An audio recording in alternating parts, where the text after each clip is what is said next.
ओम शांति। आज है 25 दिसंबर। बाप दादा की मुरली के मधुर महावाक्य। मीठे बच्चे, जब तक जीना है बाप को याद करना है। याद से ही आयु बढ़ेगी। पढ़ाई का तंत्र सार ही है याद। क्वेश्चन है, तुम बच्चों का अतीन्द्रिय सुख गाया हुआ है, क्यों? उत्तर है, क्योंकि तुम सदा ही बाप की याद में खुशियां मनाते हो। अभी तुम्हारी सदा ही क्रिसमस है, तुम्हें भगवान पढ़ाते हैं। इससे बड़ी खुशी और क्या होगी? यह रोज की खुशी है, इसलिए तुम्हारा ही अतीन्द्रिय सुख गाया हुआ है। गीत है, नैनहीन को राह दिखाओ प्रभु। ओम शांति। ज्ञान का तीसरा नेत्र देने वाला रूहानी बाप रूहानी बच्चों को समझाते हैं, ज्ञान का तीसरा नेत्र सिवाय बाप के कोई दे नहीं सकता। तो अभी बच्चों को ज्ञान का नेत्र मिला है। अभी बाप ने समझाया है कि भक्ति मार्ग है ही अंधियारा मार्ग। जैसे रात में सोचना नहीं होता है तो मनुष्य धक्के खाते हैं। गाया भी जाता है, ब्रह्मा की रात ब्रह्मा का दिन। सतयुग में यह नहीं कहेंगे कि हमको राह बताओ, क्योंकि अभी तुमको राह मिल रही है। बाप आकर के मुक्ति धाम और जीवन मुक्ति धाम की राह बता रहे हैं। अभी तुम पुरुषार्थ कर रहे हो, अभी जानते हो कि बाकी थोड़ा समय है, दुनिया तो बदलने वाली है। यह तो गीत भी बने हुए हैं, दुनिया बदलने वाली है। परंतु मनुष्य बेचारे जानते नहीं हैं कि दुनिया कब बदलनी है, कैसे बदलनी है, कौन बदलाते हैं, क्योंकि तीसरा नेत्र तो ज्ञान का है नहीं।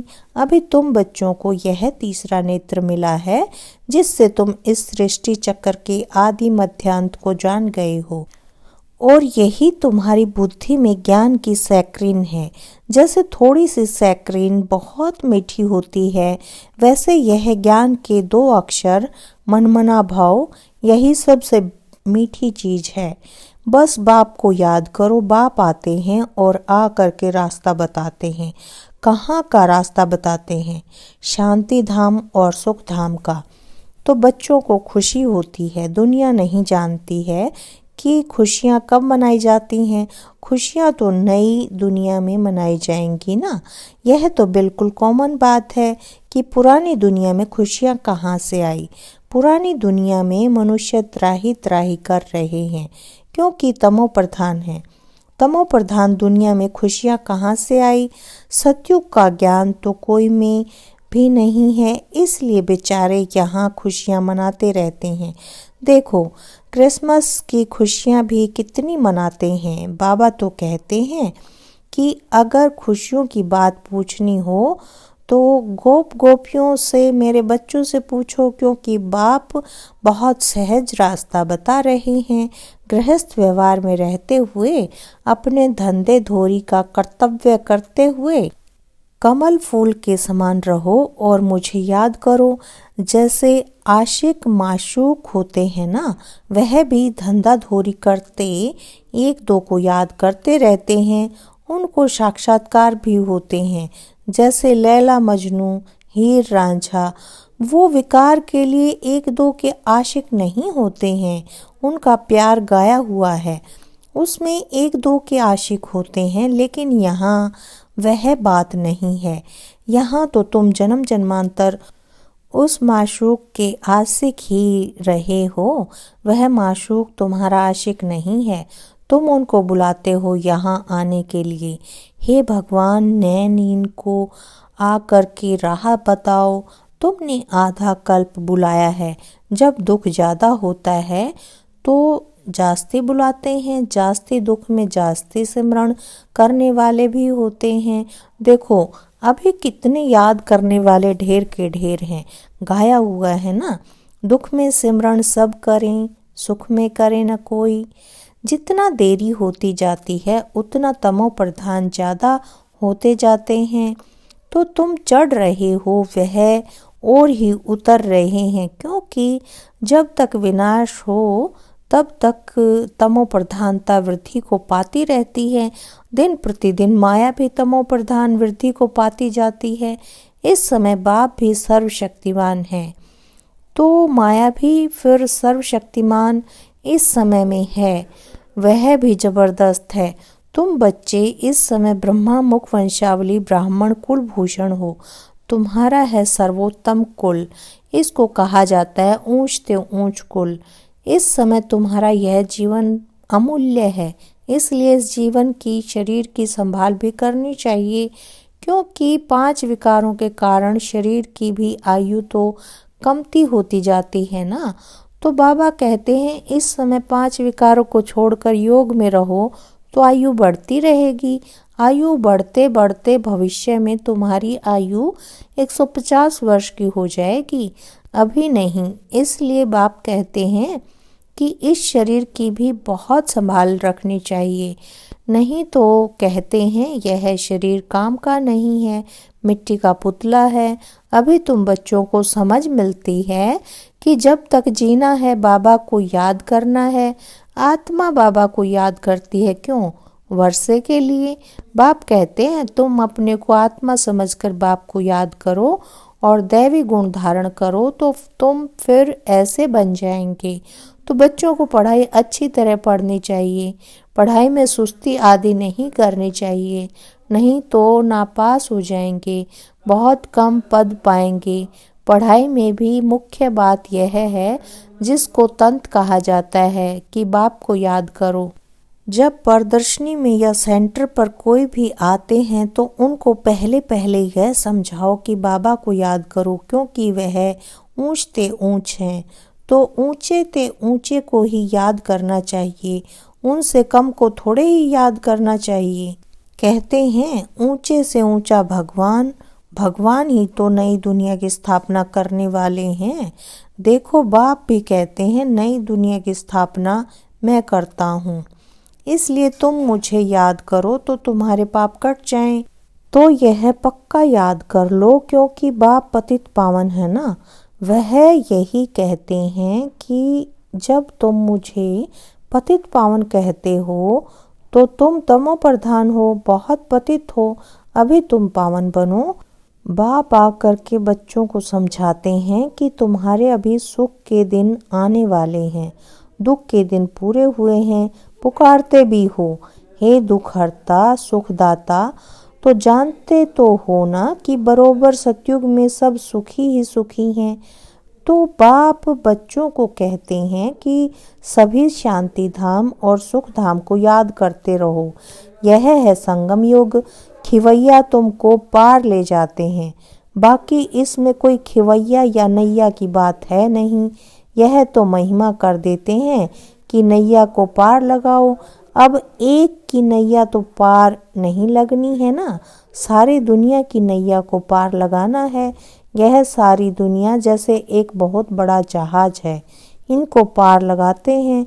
तो तुम बच्चों को बहुत खुशी मनानी चाहिए, क्योंकि तुम्हारे लिए सदैव खुशी है, सदैव क्रिसमस है। जब से तुम बच्चों को बाप मिला है तुम्हारी क्रिसमस सदैव है, इसलिए अतीन्द्रिय सुख गाया हुआ है। देखो यह सदैव खुश रहते हैं, क्यों? अरे बेहद का बाप मिला है, वह हमको पढ़ा रहे हैं, तो यह रोज की खुशी होनी चाहिए ना। बेहद का बाप पढ़ा रहे हैं, वाह! कभी कोई ने सुना? गीता में भी भगवानुवाच है कि मैं तुमको राजयोग सिखलाता हूँ। जैसे वह लोग बैरिस्ट्री योग, सर्जनरी योग सिखलाते हैं, मैं तुम रूहानी बच्चों को राजयोग सिखाता हूँ। तुम यहाँ आते हो तो बरोबर राजयोग सीखने आते हो ना, मूंझने की तो दरकार नहीं। तो राजयोग सीखकर पूरा करना चाहिए ना, भागंती तो नहीं होना चाहिए।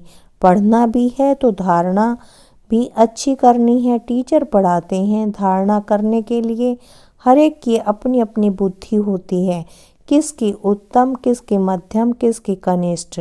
तो अपने से पूछना चाहिए कि मैं उत्तम हूँ, मध्यम हूँ या कनिष्ठ हूँ। अपने को आपे ही परखना चाहिए कि मैं ऐसे ऊंचे ते ऊंचा इम्तिहान पास करके ऊंच पद पाने के लायक हूँ, मैं सर्विस करता हूँ। बाप कहते हैं बच्चे सर्विसेबल बनो, बाबा को फॉलो करो, क्योंकि मैं भी तो सर्विस करता हूँ ना।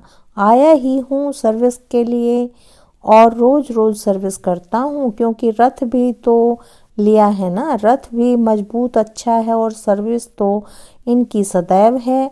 बाप दादा तो इनके रथ में सदैव हैं, भले इनका शरीर बीमार पड़ जाए, मैं तो बैठा हूँ ना, तो मैं इनके अंदर में बैठ करके लिखता भी हूँ। अगर यह मुख से नहीं भी बोल सके तो मैं लिख सकता हूँ, मुरली नहीं मिस होती है। जब तक बैठ सके लिख सके तो मैं मुरली भी बजाता हूँ, बच्चों को लिख करके भेज देता हूँ, क्योंकि सर्विसेबल हूँ ना। तो बाप आकर के समझाते हैं कि तुम अपने को आत्मा समझ करके निश्चय बुद्धि हो करके सर्विस में लग जाओ। बाप की service on God fatherly service, जैसे वह लिखते हैं ऑन हिज मैजेस्टी सर्विस। तो तुम क्या कहेंगे, वह मैजेस्टी से भी ऊंची सर्विस है, क्योंकि मैजेस्टी महाराजा बनाते हैं। यह भी तुम समझ सकते हो कि बरोबर हम वर्ल्ड का मालिक बनते हैं। तुम बच्चों में जो अच्छी रीति पुरुषार्थ करते हैं उनको ही महावीर कहा जाता है। तो यह जांच करनी होती है कि कौन महावीर है, जो बाबा के डायरेक्शन पर चलते हैं। बाप समझाते हैं कि बच्चे अपने को आत्मा समझो, भाई भाई को देखो। बाप अपने को भाइयों का बाप समझते हैं और भाइयों को ही देखते हैं, सभी को तो नहीं देखेंगे। यह तो ज्ञान है कि शरीर बगैर तो कोई सुन न सके, बोल न सके। तुम तो जानते हो ना कि मैं भी यहाँ शरीर में आया हूँ, मैंने यह शरीर लोन लिया हुआ है। शरीर तो सबको है, शरीर के साथ ही आत्मा यहाँ पढ़ रही है। तो अभी आत्माओं को समझना चाहिए कि बाबा हमको पढ़ा रहे हैं। बाबा की बैठक कहाँ है, अकाल तख्त पर। बाबा ने समझाया है कि हर एक आत्मा अकाल मूर्त है, वह कभी विनाश नहीं होती है, कभी भी जलती कटती डूबती नहीं है, छोटी बड़ी नहीं होती है। शरीर छोटा बड़ा होता है तो दुनिया में जो भी मनुष्य मात्र हैं उनमें जो आत्माएं हैं उनका तख्त यह ब्रकुटी है। शरीर भिन्न भिन्न है, किसका अकाल तख्त पुरुष का, किसका स्त्री का है, किसका बच्चे का। तो जब भी किस से बात करो तो यही समझो कि हम आत्मा हैं, अपने भाई से बात करते हैं। बाप का पैगाम देते हैं कि शिव बाबा को याद करो तो यह जो जंग लगी हुई है वह निकल जाए। जैसे सोने में अलाय पड़ती है तो वैल्यू कम होती है, तो तुम्हारी भी वैल्यू कम हो गई है, अभी बिल्कुल भी वैल्यूलेस हो गए हैं। इसको दिवाला भी कहा जाता है। भारत कितना धनवान था, अभी कर्जा उठाते रहते हैं। विनाश में तो सबका पैसा खत्म हो जाएगा, देने वाले लेने वाले सभी खत्म हो जाएंगे। बाकी जो अविनाशी ज्ञान रतन लेने वाले हैं वह फिर आकर अपना भाग्य लेंगे। अच्छा, मीठे मीठे सिक्की लदे बच्चों प्रति माता पिता बाप दादा का याद प्यार और गुड मॉर्निंग। रूहानी बाप की रूहानी बच्चों को नमस्ते। हम रूहानी बच्चों की रूहानी बाप दादा को याद प्यार गुड मॉर्निंग और नमस्ते।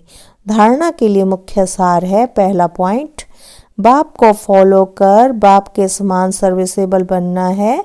अपने को आपे ही परखना है कि मैं ऊंचे से ऊंचा इम्तिहान पास करके ऊंच पद पाने के लायक हूँ। दूसरा पॉइंट, बाबा के डायरेक्शन पर चलकर महावीर बनना है। जैसे बाबा आत्माओं को देखते हैं, आत्माओं को पढ़ाते हैं, ऐसे आत्मा भाई भाई को देखकर बात करनी है। वरदान दिया है, तन की तंदुरुस्ती, मन की खुशी और धन की समृद्धि द्वारा श्रेष्ठ भाग्यवान भव। संगम युग पर सदा सौ में स्थित रहने से तन का कर्म भोग सूली से काटा हो जाता है। तन का रोग योग में परिवर्तन कर देते हो, इसलिए सदा स्वस्थ हो। मनमना भव होने के कारण खुशियों की खान से सदा संपन्न हो, इसलिए मन की खुशी भी प्राप्त है। और ज्ञान धन सब धनों से श्रेष्ठ है। ज्ञान धन वालों की प्रकृति स्वतः दासी बन जाती है और सर्व संबंध भी एक के साथ हैं। संपर्क भी होली हंसों से है, इसलिए श्रेष्ठ भाग्यवान का वरदान स्वतः प्राप्त है। स्लोगन है, याद और सेवा दोनों का बैलेंस ही डबल लॉक है। याद और सेवा दोनों का बैलेंस ही डबल लॉक है। अच्छा, ओम शांति, ओम शांति।